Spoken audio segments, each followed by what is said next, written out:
Throughout the 40s and 50s, Dundrum had many athletics events, usually held in what's known locally as Joe Rooney's Field, the present-day site for the club. In those days we had top athletes from all over Ireland. Dave Gainey, who represented Ireland in the shot put at the Olympic Games, John Joe Barry, who was the All-Ireland male champion. I'm sure people will know the names, and they were the top athletes in Ireland that would have come to compete in Dundrum, and we had Dundrum people competing against them, namely Tommy McShane, who would have competed against these top athletes. And as I say, a week before, the pitch that we have now, that was the field that we had the sports in, and a week leading up to the sports, all the voluntary labour that were there marking out the pitch and getting it ready for these championships. And Dan McNeil, a famous person now from Dundrum, he was a cousin of Danny Flynn, the All-Ireland trainer, the football trainer, and he would have been there organising and marking out the track. He was eventually the principal of the Downpatrick Technical School, and he would have marked out the track for running, and we had the lanes and all that sort of thing then marked. Now, how he marked the pitch was very interesting.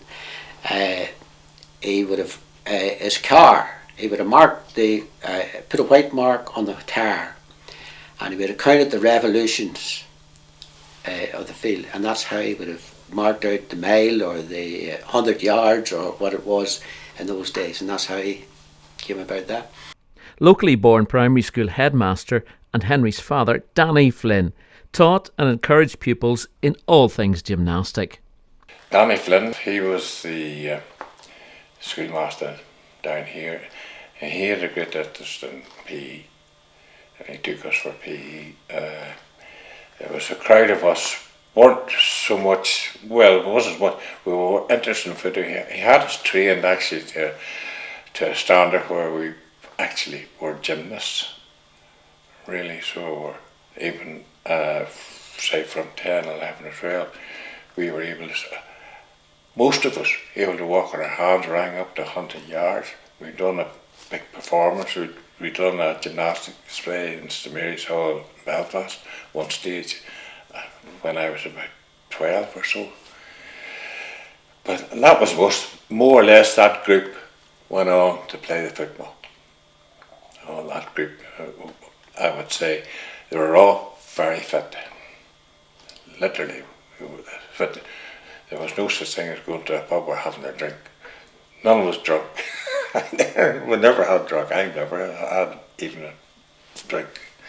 But no inclination. You wouldn't have got into a pub, so that's it.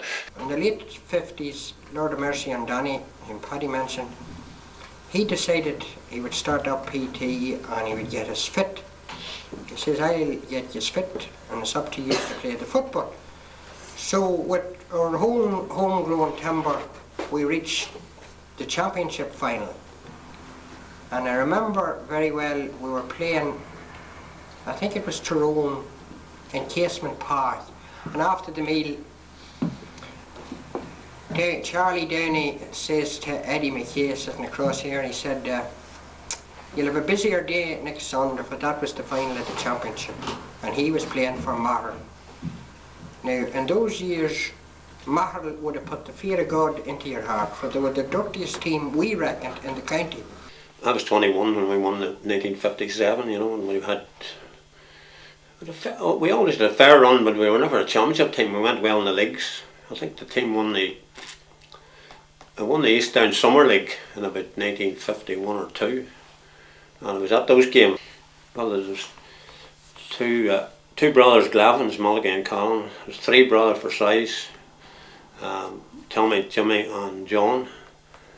And there was 2 Flynns, Pascal and Jerome. Pascal's passed away, Colin Glavin passed away.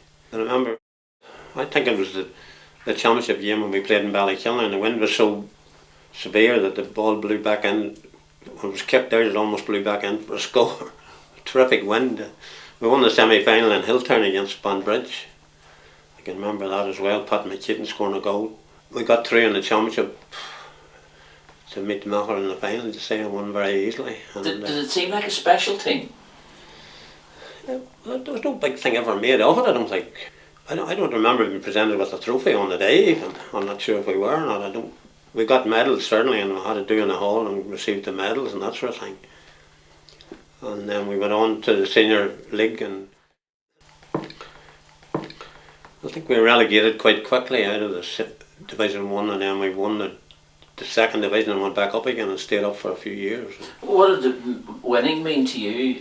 Oh, it was a big thing to win the championship, but again, nothing like what would be nowadays, like nothing whatsoever like what would be nowadays. I mean, it'd be fitted to have been a dinner at night and so on and so forth, and the cup would have been handed round with for drinks out of it and all that. None of that I can remember happened now. We beat Mahler in the championship. We beat them 13-2.